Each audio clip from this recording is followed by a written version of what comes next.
Çok şükür durdum. Bak. Görək yeməğimizi yeyək. Yeməğimizi yeyək qutaraq. Doydum. Görək. Tofaşımızı götürək. Tofaşımız hanı? Kapılar da otomatik olsaydı. Yoruldum bunları açmaktan, bağlamaktan. Neyse. Buradan girməyək. Buradan girək. Bunu açaq. Qapını aç. Mənim hələ pravam yoxdur. Mən indi inşallah polisə tutulmarıq. Ora girdim hemen. Oh, çok şükür.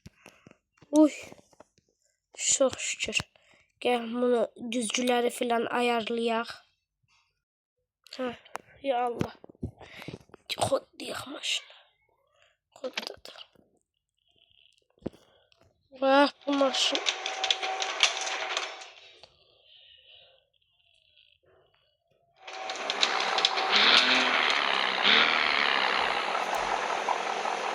Kapını bağlayayım. Ay, kapını bağlayayım.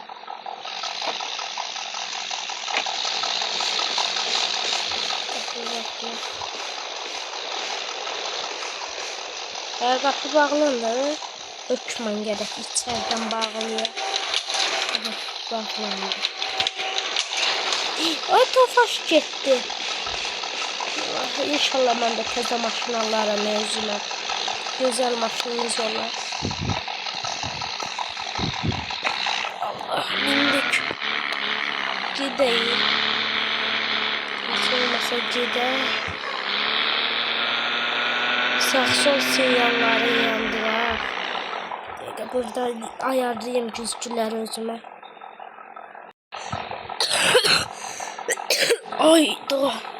Aşkım de tutuyor.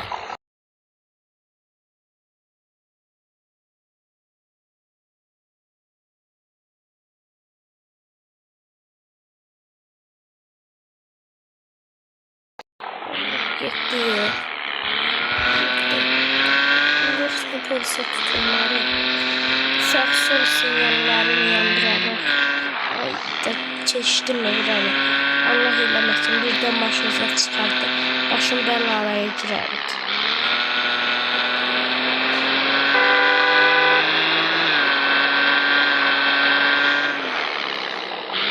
Daha var ediləcəkdir. Yandıraq.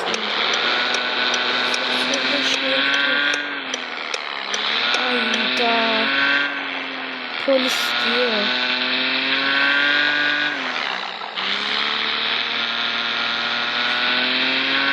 Avariya eləyiblər şimdi.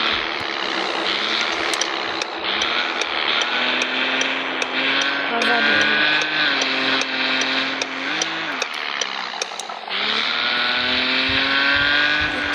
Burada indi dostumu da götürüm burada.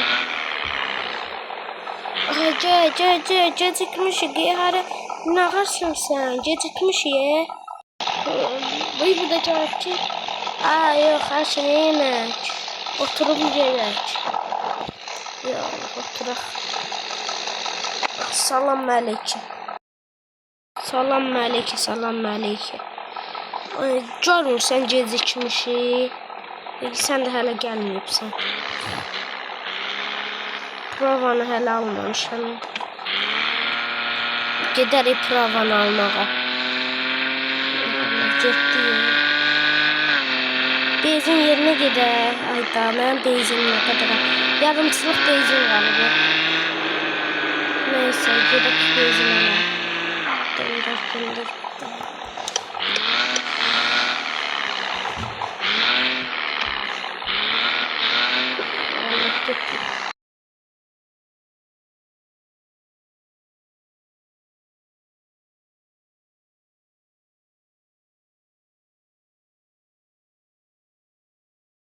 Birinci bölüm sona erdi.